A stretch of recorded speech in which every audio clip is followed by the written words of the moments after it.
Cashflow Diary Podcast, episode 203. Welcome to yet another exciting episode of the Cashflow Diary Podcast, the podcast that teaches you insider tips, tactics, and strategies for creating leverage streams of cash flow into your life. Learn from top-performing entrepreneurs, business owners, investors, and thought leaders from across the globe as they share their secrets to success. Like what you learn on this and other Cashflow Diary podcast episodes? Go to learninvestingnow.com and sign up to receive powerful tips and information that will help you succeed as an entrepreneur and investor.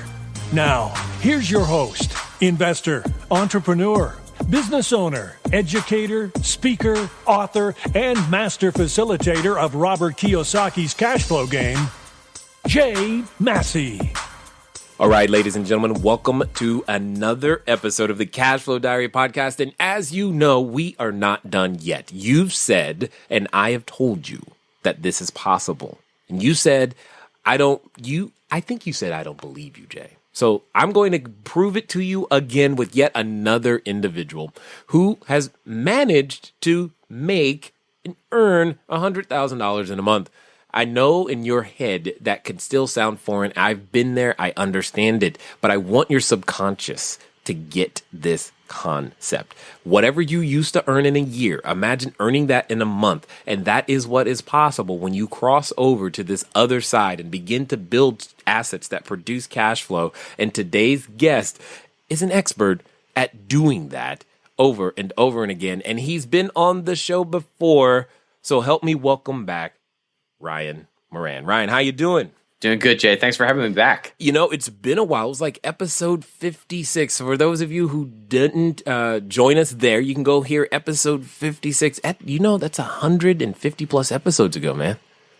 I feel like I'm older and wiser, and my hair is grayer. I've actually had a kid in between those episodes, so I guess I am sort of older and wiser and grumpier and sleep deprived. Well, yes, definitely sleep deprived because I've got 4 of them. Was this your first one? This is my first one, yeah. Woo, welcome to the club. It's only going to get worse. No, I'm just... I can't. It's impossible. She's 3 months old. It can't get worse. Well, maybe when she's 13, then it will be worse. Okay, so it's a girl. Then it not only does it get worse, it gets more expensive. So both of those things are coming. Just keep being prepared. You're going to start making assets for her. This is her buying guns for me. Yep. Boyfriends. Yeah. Yep. And I heard, I think it was Jeff Foxworthy say, you know, guns don't kill people, but daddies with 3 daughters do. Yes. Yeah. And I'm like, yep, I've got 3 daughters, and I know exactly where he's coming from.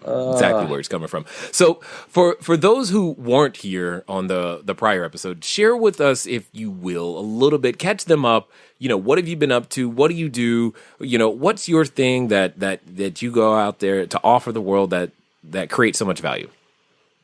Okay, well, I'm an entrepreneur, and what that basically means is I build assets that generate cash flow, and I attempt to automate them so that it requires as little input from me as possible. Mm-hmm. So I build assets that are usually businesses, and I take the profits from those businesses and I invest them into other assets that you might be familiar with, like real estate or apartments, or I own a restaurant, or dividend paying stock and other places. So I make my money in businesses, and we can go into kind of how those businesses are made and structured. And then I funnel that cash into other places. They're going to, make my dollars bring back some more friends. Absolutely. And we do want to get into that. But the thing that I want to make sure that we hit first and foremost is, can you remember that first time that you did that month where you had 6 figures in a month, and what that felt like, and how did you get there? I'm going to be honest with you. For me, it was like hitting a glass ceiling that was not really there, if that makes sense. It was reaching a level, it was proving it to myself kind of thing. Right. And once that happens, it's really demystified. I have a buddy who has a lot of best-selling books, and we were on the phone the other day, and he said, when I tell people how I get best-selling books and they realize how it's just kind of demystified, all of a sudden it doesn't have that luster to it anymore. And I kind of feel the same way about hitting 100K in a month. And it's like once you hit that ceiling, you realize, what was this BS story I had made up in my mind about it being hard or impossible up until this point? I guess like I don't feel any different. It felt good, of You course. you didn't grow taller or anything? No, I didn't. My lifestyle got more expensive maybe because baby arrived, but Yes. found out I was going to be a daddy. But there was never like I feel pretty much the same. Like, the thing I'm confident in, I'm still confident in. The things I'm insecure about, I'm still insecure about. That you don't reach this level in which it's all magical and the clouds part and horses in the sky tell you you've done 100K a month. It's just a thing. It's just a number that doesn't mean anything. But there's so much energy that is put around that there was a sense of like, oh, this isn't so hard. It was it was just demystified for me, and I don't know how to. I wish that there was like a pill I could give somebody that would make them realize, like you attempt to do, which is demystify this idea and show people that it is possible. But I don't know that taking that pill would even create the results that we want, except that I can just tell you that it is not any different than making $10,000 a month. It's just a process of thinking beyond what you knew what was possible and working towards that. And when it happens, it's really not that big of a surprise or a big deal. No, in fact, it's almost planned to the degree. It's like, this is the month we're going to do this, that, and the other, and to realize that you have that kind of control. I'm sorry to interrupt, but can I tell you on that point? Yeah.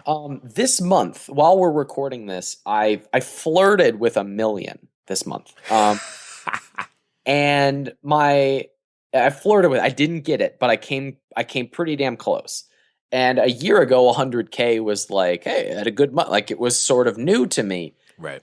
And it feels exactly the same. It's not, it's just not a big deal. It feels the same as when I had my first 10K. So I don't mean to like take all the excitement out of it. I really more to just say it's like anybody can theoretically do it. Right. Well, and that's kind of the point of this entire series has been to show as many different individuals do it in as many different ways as I can possibly find, because it's really not that big of a deal. I mean, you make your birthday, it's an event. Christmas, it's an event. Holiday, right. Special birth of children, that is an event. As an entrepreneur, the idea of having $100,000 of revenue or sales in a month, that's just what you do. That's like entry into the game. It's not that big of a deal. So let's break this down a little bit. What do you think are some of the things that either make it a almost guaranteed lock that people aren't doing or aren't thinking? Like, what are some of those systems that absolutely say, you know what, these are the systems that it takes for me to do it, and that most entrepreneurs should be using in some way, shape, or form in order to achieve goals like that? Okay, two things immediately come to mind. And the first one is just regular customer or lead acquisition. That there is this sense in a lot of entrepreneur circles of like there's a system that, or like a hack or a loophole for finding the leads and the customers. And that doesn't exist. There are loopholes and there are tactics that work for a while and they change and everybody freaks out. The fact of the matter is you have to be regularly collecting leads and going and marketing for new customers. And those who dial in those systems and get them to work for their business, and it's always a unique process compared to somebody else. If you put in the work to figure that out, you will always beat the next guy. The second thing that immediately comes to mind is I think most entrepreneurs sell themselves too short as far as pricing, and they don't get bold enough to ask for bigger dollar amounts. I'll tell you a quick story. I used to have a product that I would sell that taught people how to buy and sell profitable websites. And I don't talk about that publicly anymore, but I sold that product for $1,000. And I lost so many nights of sleep because I wanted to make sure that everybody who bought this $1,000 program got every ounce of value out of me possible because I was so afraid to take that $1,000. There was like a self-worth issue, almost like I'm not worth this $1,000 people are Right. giving.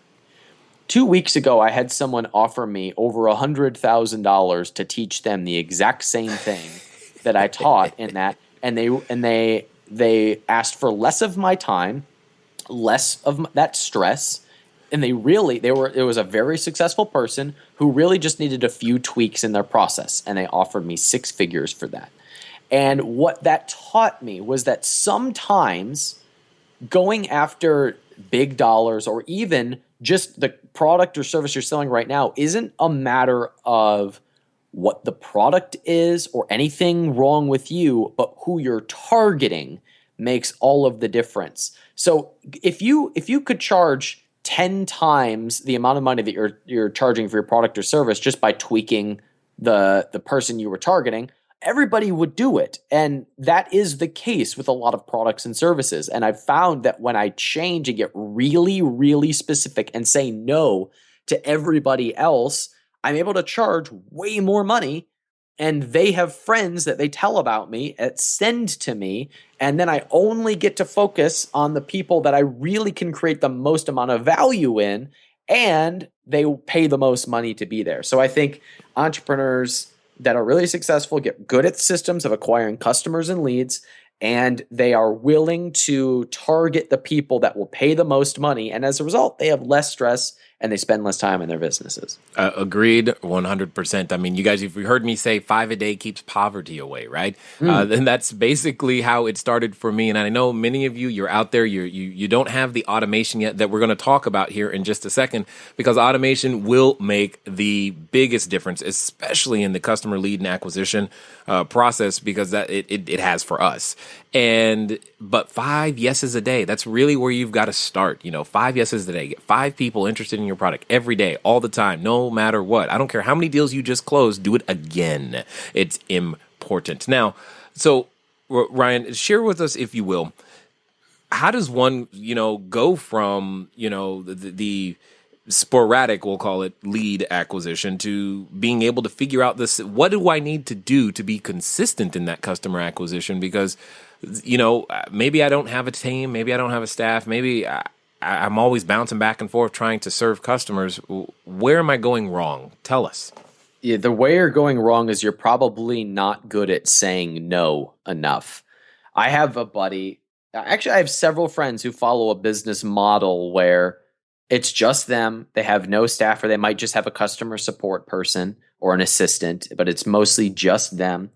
They don't have large lists. They have maybe a list of a few hundred people, and they book rooms at, they book 8 spots at $10,000 every month. And then they have upsells from there. Now, how are they doing it? When I've asked them, they've all said, I'm really good at turning away the people that don't belong there. And I try to get as many people as possible to filter out of my marketing processes before they ever take up any of my time. So I've got one buddy who opens up, like he does podcasts for lead acquisition, and he also does Facebook advertising for lead acquisition. And one of the first things he says is, if you are offended by the F word, turn off this podcast right now, or turn off this sales page right now.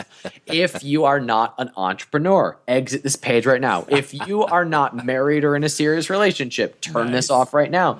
And it's not necessarily like, that's not who I want to talk to. It's just, this is my market and who I serve and who gets the most amount of value from what it is that I have. And there are enough people out there for me to have a multi-million-dollar business doing just this. Everybody else can listen for entertainment purposes only, but don't waste my time. And most entrepreneurs get caught in this idea of, I got an email from somebody who wants to talk about something. And that's a distraction. When you can operate from a position of, this is where I provide value, this is how I do it, this is who I attract and who gets the most value, and you operate from that, it starts small, but when you get clear about that, you start calling that into being, because your language changes to attract that person. The people that you attract start telling everybody else, I'm on a rant, so I'll just keep going here, Jay. But Please, this is good. The first event I ever did, the first high level event I ever did, guess how many people showed up? 12. One person. Okay. One person showed up. And you know what I did? I called in my buddies and I was like, look, I had a promotion. Nobody came but one person. I'm just going to pour into his life for 3 days.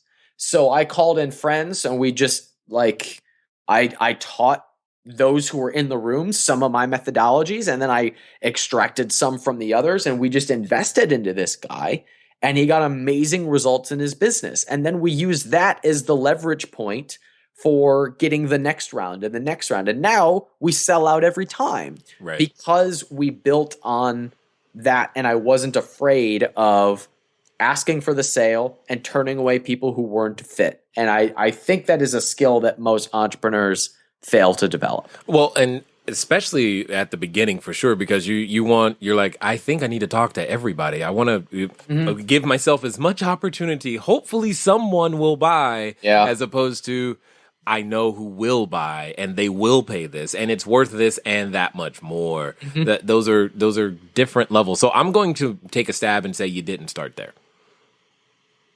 Say, I don't follow. That you didn't start with that thought process of dealing with just the most specific individuals. It's just that's been something you've developed over the term of your career. That's it. Oh, I see what you mean. In my career, absolutely. This was like a muscle I had to build, and I had to work at it, and I had to say no to donuts, say no to distractions that were coming in and trying to get my attention. Absolutely, it was something I had to build, and something I had to make mistakes doing. I'm planning a big event for the end of this year. It's called Freedom Fastlane Live. We've sold hundreds of tickets, and I have these crazy, unbelievable speakers coming up. And I've made every mistake possible planning this event, Jay. But I decided I would do the first one and make all of the mistakes. Right. And then it would probably be the worst event I ever did because I would make all these mistakes, but I could never get through them if I wasn't willing to make the mistakes in the first place. It's the exact same thing as that first event where one person showed up. I put it out there and I made every mistake possible, and you have to get the worst one out of the way in order to go do the really, really good ones. You and I podcast. You've done, 50,000 episodes or whatever now. If you go back and listen to the first ones, you're probably embarrassed of them. No, let's not do that. Let's not do that. I'm embarrassed to listen to my early podcasts. They were the worst ones I ever did. Right. But you have to get through that in order to do the really excellent ones, like hopefully we're doing right now. Yeah, well, hopefully we've learned a thing or two. Maybe it's a little bit better, more engaging, etc.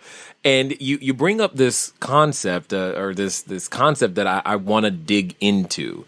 Is it possible, because I've seen this person, that person exists, and hopefully you're listening right now, where they want to do something and they want to do something big. So they start to study and they're like, yeah, 100,000 a month. Well, okay, all this is great, but I've got to study first. And they try to reverse engineer out all the things that could possibly ever go wrong and never get started. So I want to know from your perspective, how valuable are errors and judgments, things that we call mistakes, failure events, to you? Oh man, that's such a great question. How valuable are they? The example that comes to mind is, a ship going across the ocean is never always on track. It's always off track, and it's constantly correcting.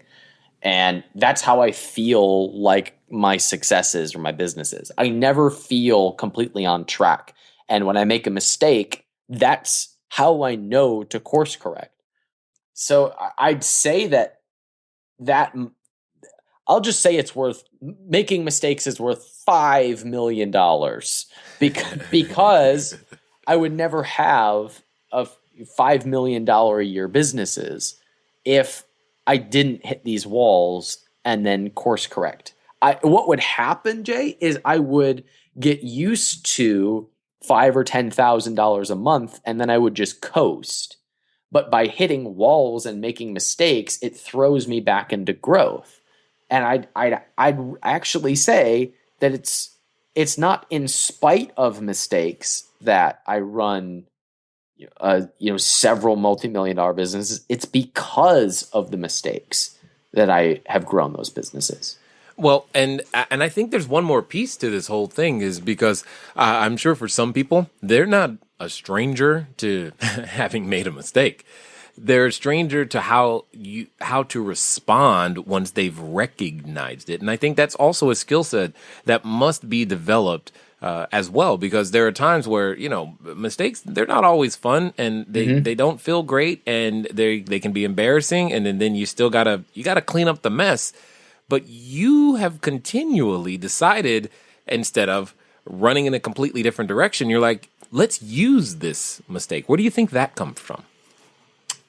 I don't know where it comes from, except a very clear dedication to what I want on the other side of that. I mean, most of the time when we make a mistake, that mistake doesn't really impact the goal that we've set. It's just a setback on some detail for that. For example, I'll tell you one of the big mistakes I made in planning this big event is the venue is just completely not ideal. And we're moving forward anyway, and it was a mistake in planning on my part. But that doesn't prevent me from having an amazing event.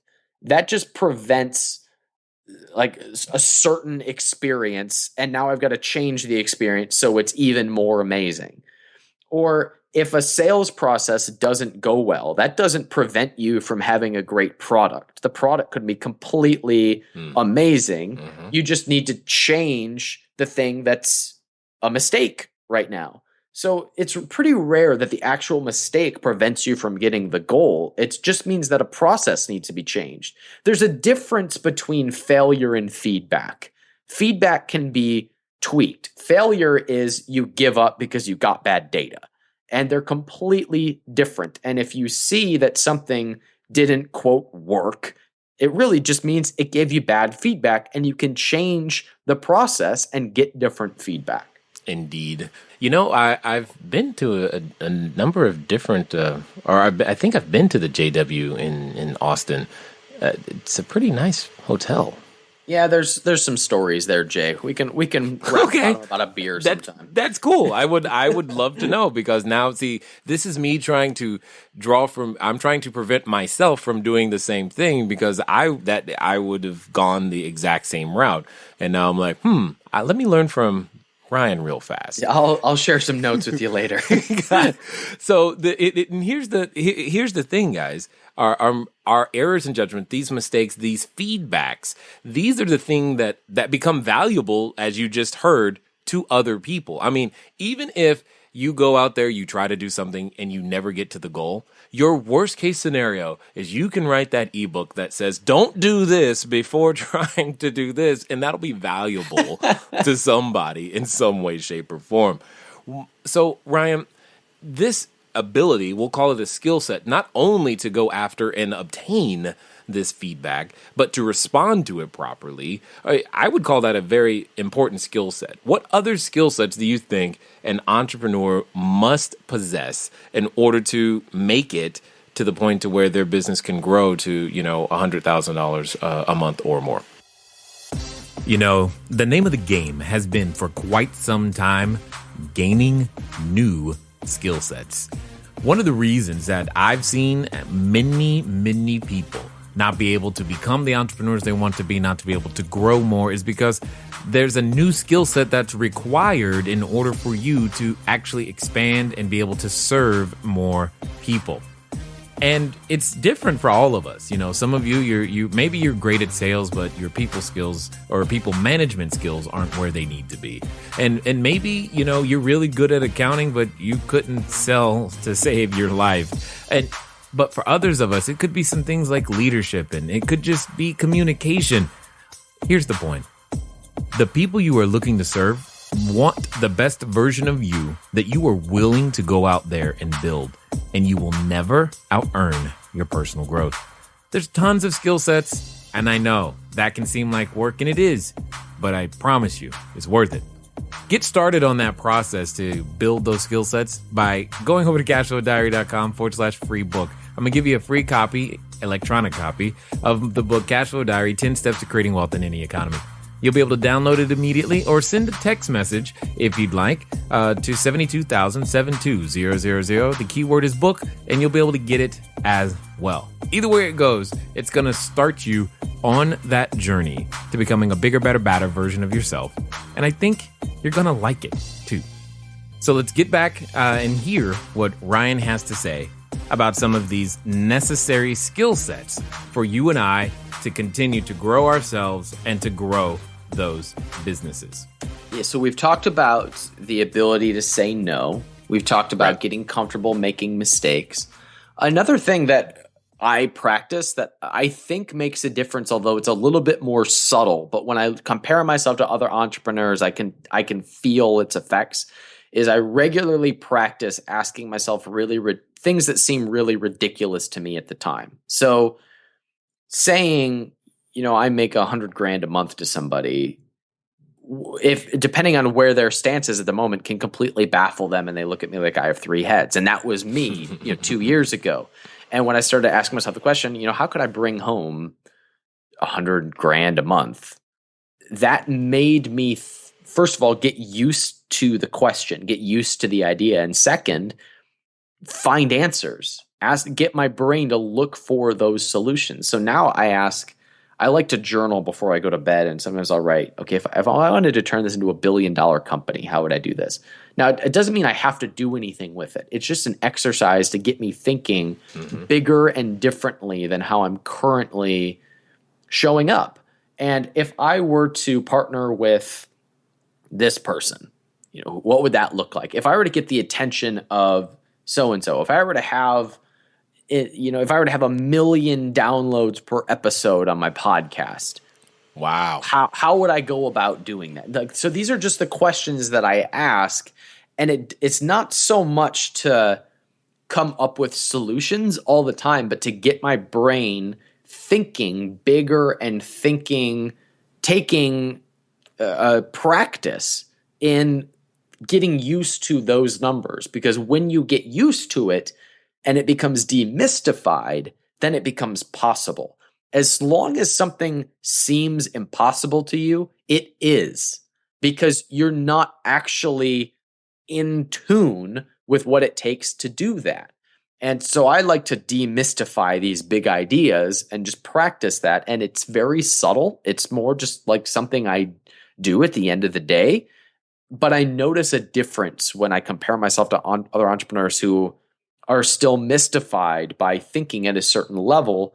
And I personally feel like I'm already way ahead of that just because I've spent time journaling about it. Indeed. And I would agree. And we're going to talk about some other habits that I believe, or that youth believe, actually increase your ability to be successful. But I've got I'm a curious question right here is, do you find it difficult? Like, I know for me, this can be a challenge. Do you find it difficult now, especially when you're talking about business growth and revenue and things of that nature? Do you find it challenging to think in smaller numbers now? Like when you're talking to people, when you say 10, do you in your head, are you automatically thinking 10 million, 10,000, those types of things? And they're going, no, $10? It reminds me of, I think the movie was Richie Rich with Macaulay Culkin, and they bet him that he can't hit a home run, and they say, "We'll bet you 10." He says, 10,000? All right, I'll take you up on that bet. And they say, "No, $10." Exactly. Yeah. Well, yes, it definitely becomes harder to think that way, but easier to advise somebody who is there. So if somebody brings like, I just want to make $10,000 a month, it's like, oh, okay. Right. Well, the fastest way you can do that is by setting your targets on $100,000 a month, because then 10,000 just becomes like something in your path that you get past. What a buddy of mine, Grant Cardone, talks about, he calls it the 10x rule. You're gonna fail at whatever goal you set. So do you want to fail at getting $1 million a month, or do you want to fail at $10,000 a month? Because whatever you set your targets on, for a while, you're going to fall short on them. Yeah. So you might as well set your goal way above what you are really shooting towards, because then you'll actually align properly. So if you shoot for 10, you'll probably hit 8. But if you shoot for 100, you'll probably hit 80. Right. And which one do you want to hit? Because they're just numbers, and it's just as hard to get both. So you might as well just go for the bigger one. Well, and what I like about that is that it automatically causes you to start to think outside of I to we, and beginning to think, I can't do this by myself, but we together could, and your brain has to go into a completely different, stage of thinking. I mean, we could simply be applying this to a lemonade stand on the corner. If I just take my kids, okay, that's one level of revenue. But then I ask my children, well, hey, how can we sell 1 million gallons of lemonade a weekend? It could still be run by my kids, but they got to come up with a different system, a different way of making that distribution happen. And that's a whole lot of lemonade. But and by asking that question that way, I absolutely love it. Now, I too do journaling as well, and I think it provides. It's kind of hard to say what it does, but it does something, and it's very, very useful. And you're not the only one in this series to have mentioned journaling. And it's funny how consistent these things are, regardless of industry, regardless of male, female, etc. Some of the habits that we have. So, other than journaling, what else might you say you do consistently that helps you either, stay in balance, helps you stay at your peak performance, helps you actually be clear so that you can go out there and serve as many as possible? Yeah, that's a fantastic question, because so many people miss all of the things that round out you as a person that prepare you to be a successful entrepreneur. And journaling is one of those for me. I would say that fitness is another one. I make more money when I feel my best, have more energy, and are in great shape. It's easier for me to ask for the big sale when I'm in tip-top shape and have eaten right versus having just eaten an entire pizza and a piece of cake. I make more money when I'm healthier and vice versa. So that is definitely one of those habits. And I would say maintaining my relationships, both personal and professional. For example, I think one of the greatest lost arts there is ROI attached to it, is writing handwritten notes, handwritten thank you notes, and showing genuine appreciation for people. When somebody inspires you in some way, if someone influences you in some way, in our world, a handwritten note goes a long way. And it's probably one of the greatest sources of ROI that is overlooked. And because it actually takes effort. And that's why it makes an impact too. And then beyond that, I'd say just reading or being around people who make me think differently. I can read a book written by Mark Cuban, or I can go hang out with the CEO who makes $100 million a year. Same thing in my mind. Getting around people who, by being around them, it shifts the way that you have to think. So all combined, I think those are the things that round out me as a person and prepare me to go to the next level in life and business. Well, and the thing that I want to illustrate by asking, these types of questions is that oftentimes, someone is looking for a 12-step system, a 12-step process that's going to make it happen in 7 days or less. And I can hear it in your voice already. What would you say to that person looking for that, we'll call it silver bullet? Well, it just doesn't exist. I mean, you are the silver bullet, and you have to become that.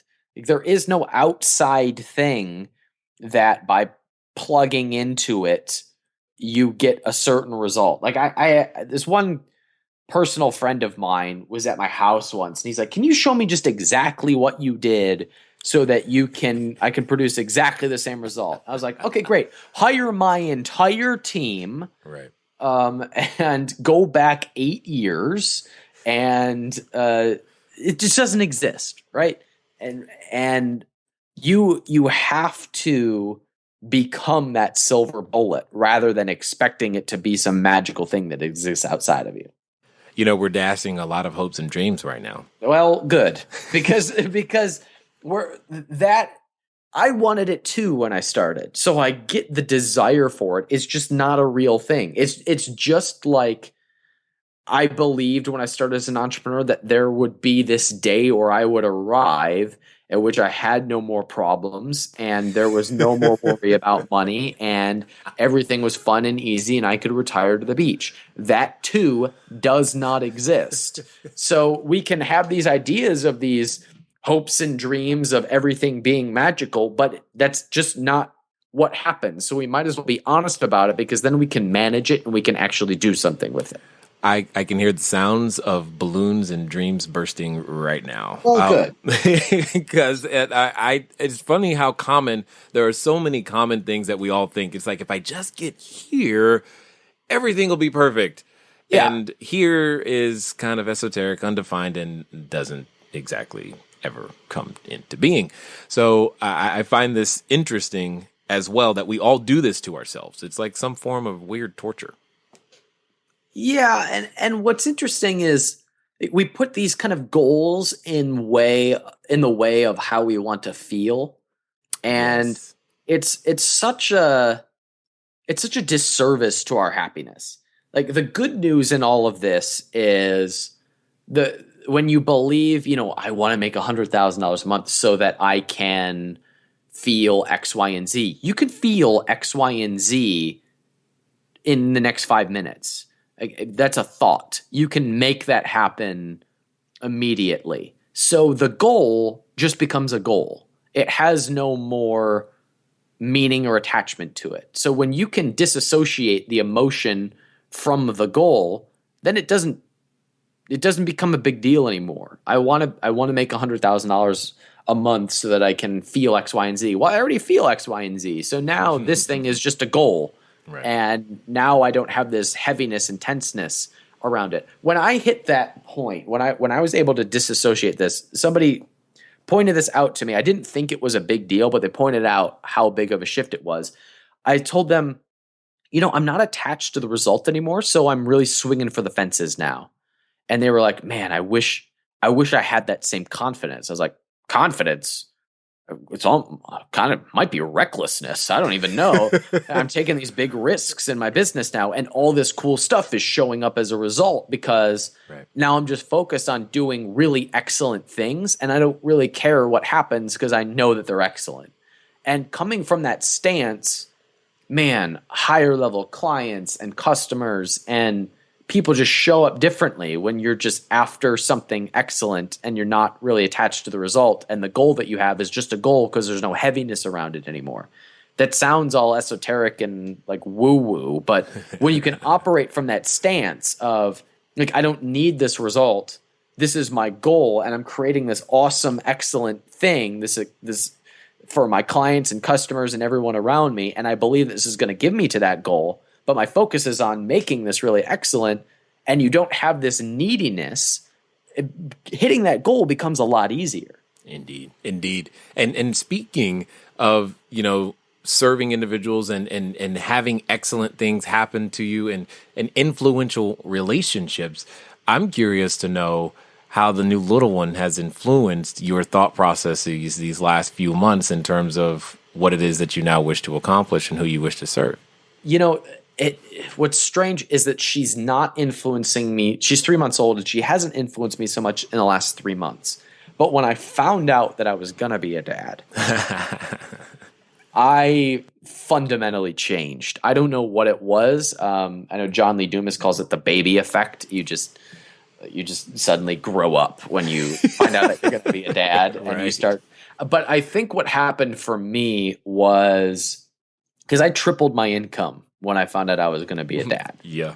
And I think what happened for me was that all of a sudden I just became locked in and in tune to what was valuable and what was producing a result, and really locked into the opportunity in front of me rather than waffling between idea to idea to idea and never really bunkering down. And from a practical standpoint, I think that's what happened. I don't know what biologically what happened. I don't know. Maybe it's like you see your legacies, so you start thinking further out. I don't know, but something fundamentally definitely changed when I found out. Exactly. It's like your kids change you in ways you can't really articulate or explain. You just know I'm different and everything is more serious.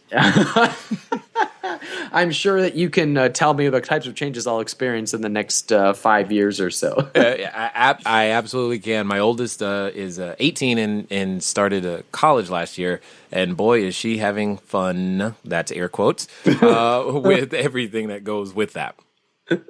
So yeah, if you can think about that, that's in your future. So you're just like, oh no, I'll just take what I've got right now. Yeah. So were you able to get the car seat in the car? How did that go? Well, I was told I did it wrong. Yeah, that sounds right. I got it in there, but I was told that it was wrong, and I was like, "Well, it's kind of like when I was growing up. I was told that I put the toilet paper on upside down. I was like, it's still there. I mean, isn't that what's most important? If the car seat's there, it's supposed to be different. I don't know. Yeah, I know. I wish there was like classes or something. It's just like it's supposed to be a simple car seat, but yet it's the most complicated device on the planet to put in your car that first time, and it's always it becomes this source of like argument or something. You're like, I know I did it right. No, you didn't. Anyway, I was just wondering how you fared on that test.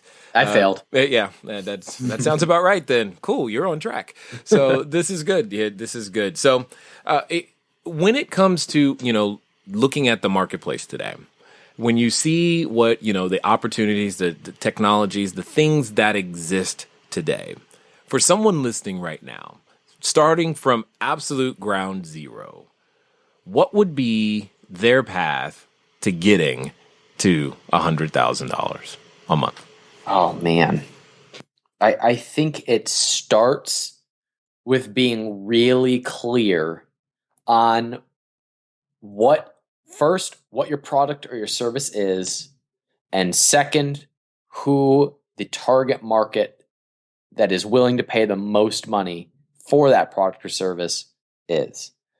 And there are a lot of systems that you can develop in between those two things. For example, I have businesses that are, largely based on Amazon.com. That's a system, that's a channel, but that doesn't define what my product or service is and who it is that we're targeting. Mm-hmm. I have entrepreneurs that pay me a lot of money for coaching, and I target them through my podcast, and I target them through Facebook and email marketing. Those are channels. Those are systems, but they don't affect who I am targeting and what it is that I'm doing to provide value. And I think most people are looking for the hack through the channel or the system rather than developing the answer to the question of who am I serving and how am I serving them. So step one, define what it is that your product or service is. Step two, define who would benefit the most and therefore pay the most. And then step three, what channel can I leverage in order to get me the leads and customers that I can use to do this effectively? So if you're clear that you've got some sort of a widget in the marketplace that is going to serve this person, then you start looking at, okay, where do people buy physical products? They buy them on Amazon, they support them on Kickstarter, they go to retail. These are all channels that you can focus on. Now we've solved like a year's worth of guesswork that most people spend in figuring business out. If you're an information marketer and you are creating an information product and you're serving a certain market, you can go to ClickBank, or you can have an event, or there's how you provide that value. When that's clear, then the channel becomes really obvious. And I love channels for leads and customers. That's why I podcast and put it on iTunes. That's why I sell physical products on Amazon. That's why we leverage affiliates or develop our own lists. But that doesn't change who we're targeting and where the value is coming from. So by answering those questions, I think you get a lot more momentum than people who are just trying to figure out whatever makes money. Yes, and that is indeed clearly important because it's not just about, I mean, I'm assuming it ceased being about money for you a long time ago. I mean, money is it to me. It's data that shows me if I'm in the right direction. Like if I were to stop making decisions based on money, I don't think that I would provide as much value. You know, when somebody comes up to me and says like, I want to give you my last $100 to give me XYZ result, the likelihood is that I probably can't serve that person very well. What I do is probably not a fit for that person. Whereas somebody says, here's $100,000 for X, Y, and Z, and I don't need that much time. Yes, that makes me excited from like my ego is all excited. I'm going to have $100,000 show up. But the fact of the matter is I can provide more value for that person because the 2 tweaks that I'm going to make to their business will allow them to hire more people, inspire more clients and customers. And as a result, the ripple effect of what you do is much bigger. And money is a reflection of that. It's a reflection of that ripple effect. And it's not just about the money in my pocket or in my bank account, but it is a clear indicator of where I'm providing the most value. So it's a reflection of that. So it is about the money, but it's not necessarily about me getting the same rush from the money that I used to. Understood. Completely understood. Now, before we get to our final question here, I'm guessing that there's a number of individuals who either A, are going to track down episode 56 and want to hear more from you, but in case they don't do that, why don't you share with us how they can, stalk you online, figure out what you're doing, and possibly even show up at this event in Austin later this year? Yeah, cool. So the event is Freedom Fastlane Live, freedomfastlanelive.com, where we have Robert Herjavec from Shark Tank, Gary Vaynerchuk, the billionaire founder of Priceline.com, multi-million-dollar investor Grant Cardone. We have everybody, Pat Flynn, pretty much everybody who's speaking is a keynote speaker, and that's in Austin, Texas. It's way underpriced, and you can take advantage of the fact that it's my first event and priced it way under. There's a mistake. That was good data, Jay. Yeah. But you can find me on my podcast. It's on iTunes. It's called Freedom Fastlane. Excellent. So, but kind of last question here, kind of put the two together. What would you say are those fundamental beliefs that carry you consistently through the ups and downs, the bad days, and the excitement stuff? As well as, what would you say to that person who's having trouble right now thinking, man, I would love to have a business, or I would love for my business to double, or I would love to finally go into this new line of business, but they're just having that trouble making those things happen?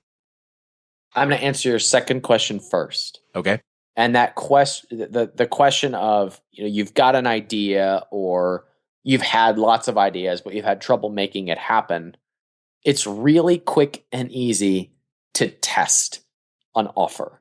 And I get a lot of pushback when I say that, but it doesn't take long to call up your target market or to put up a squeeze page and actually talk to those leads and say, if this existed, would it be worthwhile for you? If this was a thing, would you pay money for it?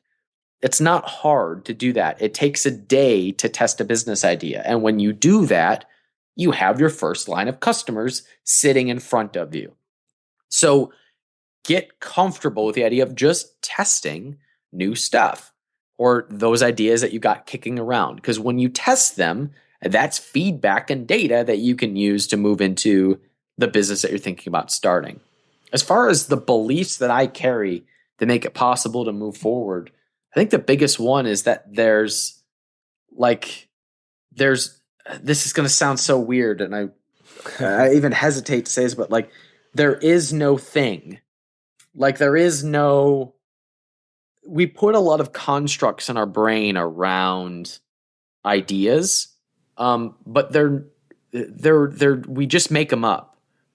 So $1 million a month doesn't mean anything. It's just a goal. Or success isn't even a real thing. It's not a thing. It's just an idea that we make up. It's really just a comparison between what we don't want and something that we do want. So the fact that there is no like outside thing beyond what we make up makes it easy for me to say, yeah, I'd like that. And then you just make a decision of if you want to commit to that thing and do what's necessary to get that thing or not. And it doesn't matter either way, whether you make $100,000 a month or you make $1,000 a month. It doesn't, there's no like meaning in the universe that says one is better than the other. It's just which one do you want?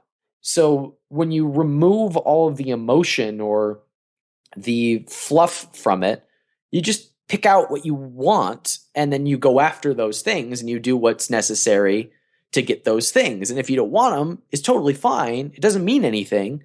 It's just that's what you are creating in your life. And that's what shows up as a result. And that, forgive me for being all woo-woo in the sky about it, but that belief has served me. Understood.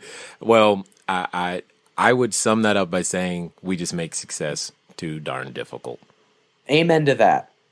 So I want to say that I know that you and I, we could probably keep talking about this for a very long time, but I'm sure that they're ready to go take some action and make things happen. I just want to thank you again for taking the time to invest your information, your expertise, your knowledge, and your energy here with us at the Cashflow Diary. Hey, thanks so much for having me back.